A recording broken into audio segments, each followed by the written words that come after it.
Percy Runs Away by Reverend W. Awdry. Henry, Gordon, and James were shut up for several days. At last, the Fat Controller opened the shed. "I hope you are sorry," he said sternly, "and understand that you are not so important after all. Thomas, Edward, and Percy have worked the line very nicely. They need a change, and I will let you out if you promise to be good." "Yes, sir," said the three engines, "we will." "That's right, but please remember that this no shunting nonsense must stop."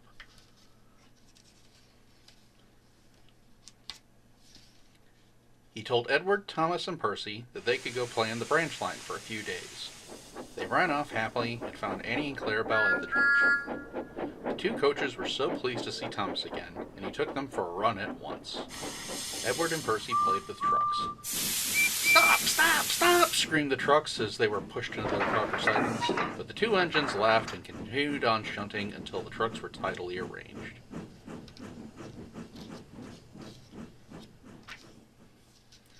Next, Edward took some empty trucks to the quarry, and Percy was left alone.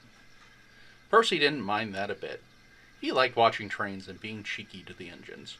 "Hurry, hurry, hurry," he would call to them. Gordon, Henry, and James got very cross. After a while, he took some trucks over to the main line to another siding. When they were tidy, he ran onto the main line again and waited for the signalman to set the points so he could cross back to the yard.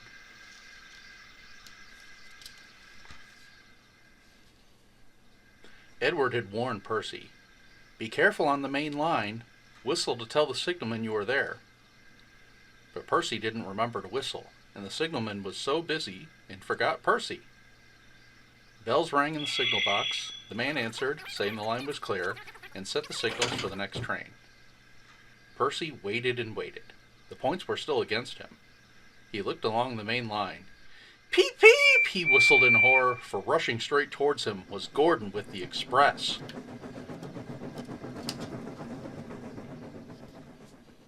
"Poop, poop, poop, poop, poop," whistled Gordon. His driver shut off steam and applied the brakes. Percy's driver turned on full steam. "Back, Percy, back!" he urged, but Percy's wheels wouldn't turn quickly.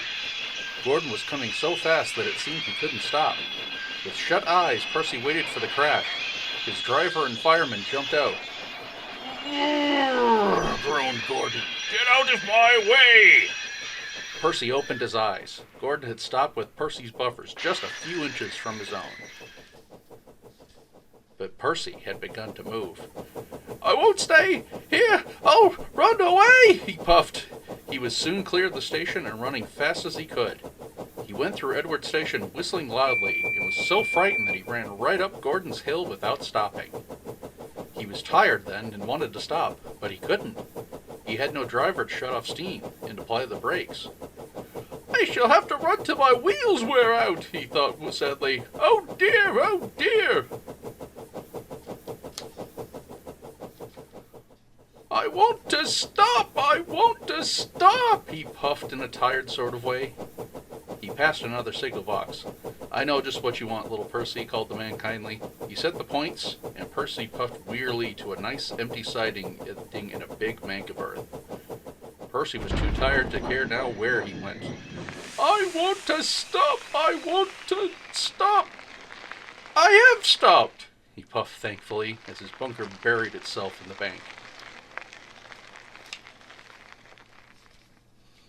"Never mind, Percy," said the workmen as they dug him out.